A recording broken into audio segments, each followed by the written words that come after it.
خرجت بره دايرة الروتين؟ يعني عملت حاجة مجنونة مثلا وغير تقليدية تعلي بيها الأدرينالين؟ أهو ده بالظبط اللي هنتكلم عنه النهاردة، واحنا داخلين خلاص على احتفالات الهالوين، يعني عيد الهلع اللي الناس بتعمل فيه حاجات مجنونة وبيخرجوا عن المألوف.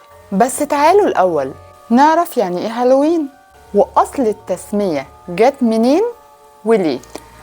الحقيقة إن أول ناس احتفلوا بالهالوين هم شعوب السلتكس، وهي شعوب وثنية. وبالصدفة كمان يوم 1 نوفمبر كان في عيد لجميع القديسين لدى الطائفة المسيحية الكاثوليكية. ومعنى كلمة هالوين هو تحريف لكلمة هالوين إيفنينغ، أي الليلة التي تسبق العيد. وعشان كده تم دمج العيدين وأصبح الهالوين بيحتفل بيه يوم 31 أكتوبر من كل سنة. بس مهم قوي إن احنا نقول إن العيد في الأساس وثني، ولكن بعد مرور الزمن وعبر التاريخ اختلطت الأعياد بين دينية ووثنية، واختلط على الناس الاحتفال بيهم في الوطن العربي. للأسف الشديد العادات دي قدرت تدخل بيوتنا بكل سهولة، وكمان بقينا نحتفل بيها. دخلت مصر وكل الدول العربية، وبقينا نشوف أطفالنا وهم بيمارسوا طقوس العيد ده، اللي هي طقوس الاحتفال بالهالوين. ومن الطقوس دي في طقس الحيلة أو الحلوى.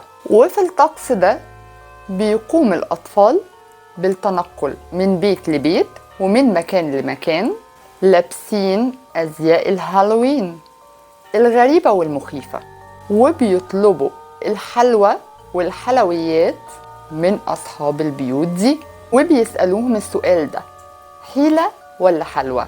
بيسألوا اللي بيفتح لهم الباب.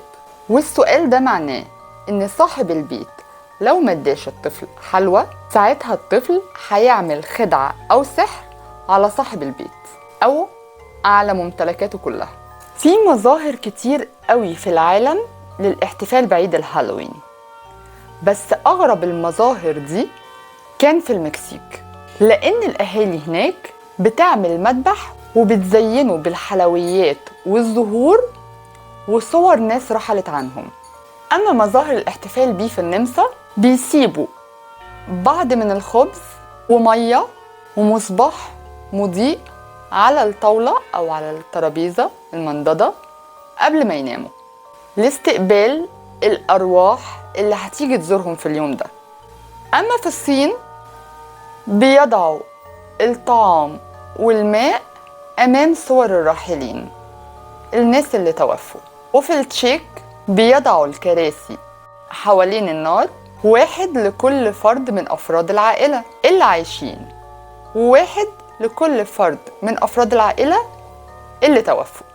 وفي النهاية مهما تعددت الاحتفالات والحضارات المختلفة ما ينفعش أبدا نقلدها تقليد أعمى من غير ما نعرف إذا كانت مناسبة لعاداتنا وتقاليدنا وديننا وقيمنا ولا لأ، كمصريين وكعرب في العموم.